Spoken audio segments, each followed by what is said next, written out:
Hello and welcome to the Westveil Archives. My name is Jenna. I am an author-illustrator from Newfoundland, Canada, and this is my BookTube/AuthorTube platform.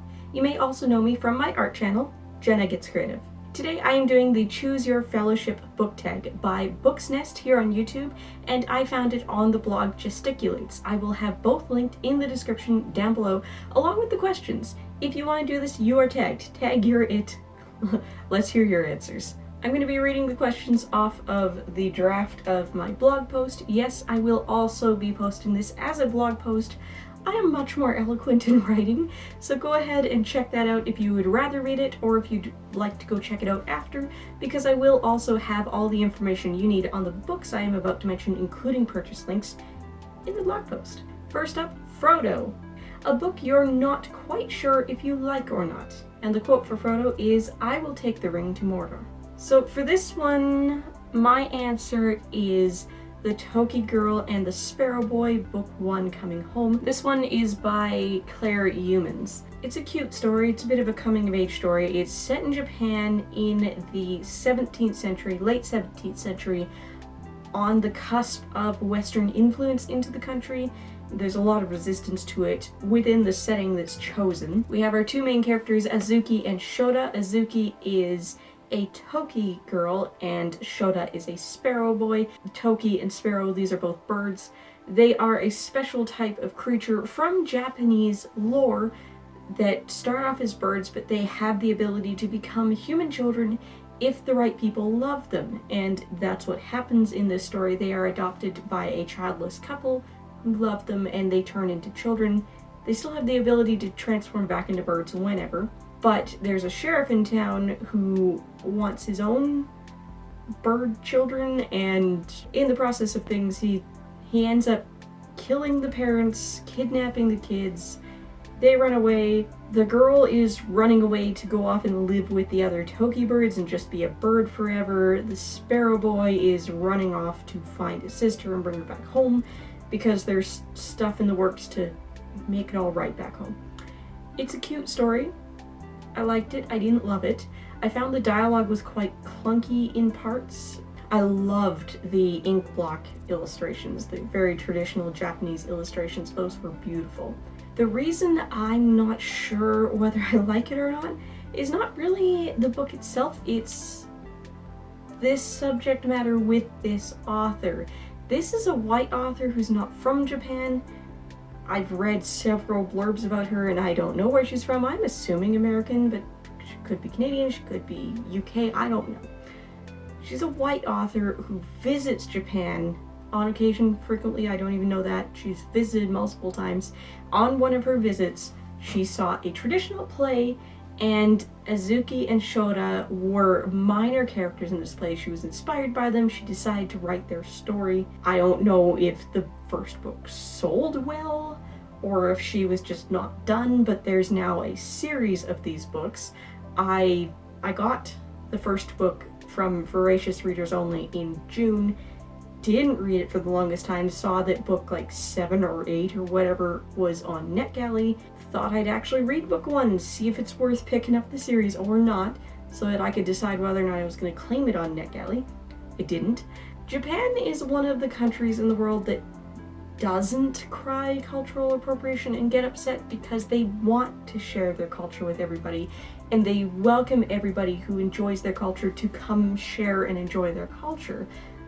So you're not going to hear Japanese people crying at cultural appropriation and being upset about this story, but it just feels wrong. It feels a little bit dirty that this woman who is not Japanese and doesn't have that familial ancestral connection here has pulled existing characters out of a traditional Japanese story and said, I'm going to monetize my own series of stories about these characters. Just feels a little bit slimy. Sorry, Claire, but it does.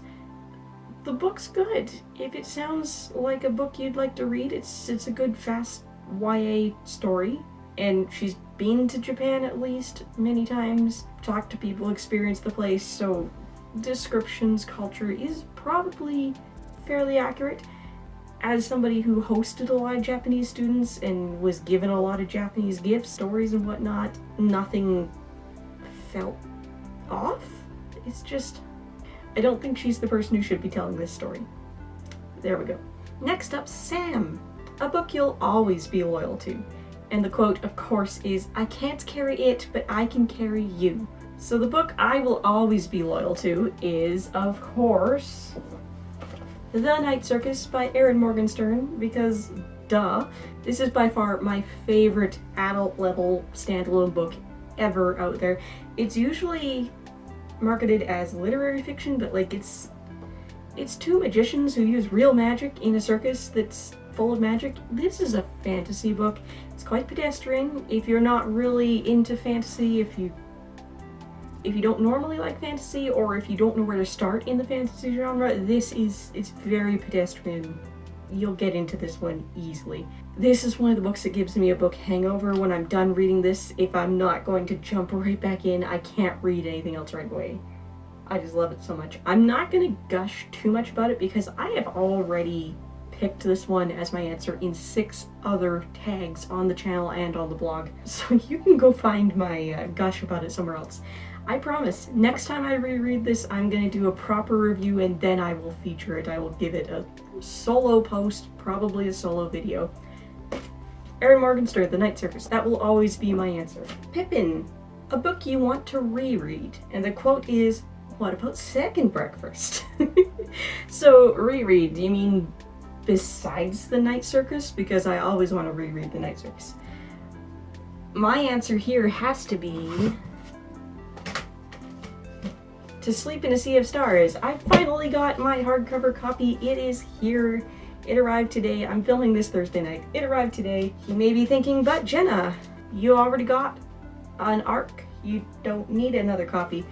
Well, yes, but it's beautiful. Look at this beautiful book. I needed this on my shelf, and I want to experience reading it with my eyes versus with my ears. I know I will reread this at some point. I would like to experience it in the print form now. I'd also like to be able to push this on people I love who like science fiction, so need to actually have a copy for that. And also, yes, I did get an ARC through NetGalley. It was an audiobook ARC, and audiobooks are very new to that platform. They seem to be randomly expiring off the app, and if the book has been archived by NetGalley, if the publisher is done with having new people apply for it, then you can't get it back on the app. If you've downloaded ebook ARCs in any format onto any device, except for there's a couple publishing houses have done something to the Amazon Kindle editions where they do actually pull off your library and expire. But for the most part, if you get an ebook ARC on NetGalley and you've downloaded it, it's yours to keep. You'll be able to find it forever. The audiobooks, not so much. You never know when they're going to disappear, so this copy's not going to disappear. They can't take this back from me. I paid for it. Mary, a book about friendship. The quote, of course, is, "We're going with you, Frodo." So this one, I'm going to talk about a book I just reviewed as part of a tour earlier this week, Moon and Bastet by E.S. Danon. It's her autobiography, fictionalized and leading into a big parallel universe mysticism adventure that obviously didn't happen at all. It's steeped in Judaism, in Jewish mysticism, but also in Egyptian mythology, Egyptian gods. It's fascinating. The book cover is gorgeous. If I don't put it up on screen somewhere, go to the blog post for this one. The cover is there, all the information is there. Follow the link there to the full post about it, because there's more pictures of it posed everywhere. It's a gorgeous book. But in this book, we have 2 main characters. We have a girl and a boy who's 1 year younger. They live at a circus that they work at. She's an orphan taken in by the circus. He has parents who were financially struggling, and they sent him off to the circus, and they just take him home for a week or 2 every once in a while. And they end up on this mysticism adventure in parallel universes and all that. And it's because of their friendship and their loyalty to each other that they're able to survive and make it through all of this. That's it's not the main point of the story. The main point of the story is her journey through mysticism, learning about it, and discovering who she is in the grander scheme of multiple realities, multiverses, all that. But there is an ongoing theme of friendship, and without this other character, without his loyalty to her and her loyalty to him, they wouldn't make through. This is definitely a book about friendship. Go read my review, you'll find out more. I loved it. Aragorn. A book with a hero or heroine to swoon over. And the quote is, "For Frodo!" So for this one, all of the Iron Druid books, because Atticus is one sexy Irish druid. All of them. These ones. Atticus. Iron Druid Chronicles by Kevin Hearne. And no, I didn't clog up the blog post talking about every single book. I just put up all the pictures of all the covers. Legolas. The biggest book on your TBR. That still only counts as one. Firebrand by Kristen Britton. This is the 6th book in the Green Rider series. I loved Green Rider. I loved First Rider's Call. I at least started... I don't even know where it is. I'm missing some of my books. I know I started The High King's Tomb. I'm not sure if I finished it. I've got Mirror Sight down here. I think that's either 4 or 5. Whichever one's in between that I'm missing is on my Kobo app. And then this is number 6. I recently snagged it as a bargain book. Marking there because it was a bargain book. I'm not ready to read this one yet. I'm not ready to read number 6, but it's on my TBR because one of these days I will finish the series. This is 784 pages long. For comparison though, like, this is normal book pages. This is like Bible thin pages because this is a longer book. 784, 880. Gimli, a short but fun read. Shall I get you a box? So this one I'm also going to point to a review I did very recently for a blog tour. I'm going to talk about A Goddess in Time by Adrienne LaFox. This is the book I thought I was going to read when I picked up Signe Pike's The Forgotten Kingdom as an arc on NetGalley. Because you see, on NetGalley, the publisher described it as Outlander meets King Arthur. And if you're familiar with the Outlander series at all, we've got a modern day woman who is pulled back in time into 6th century British Isles culture, that kind of stuff. The Forgotten Kingdom has no time travel. Goddess in Time does.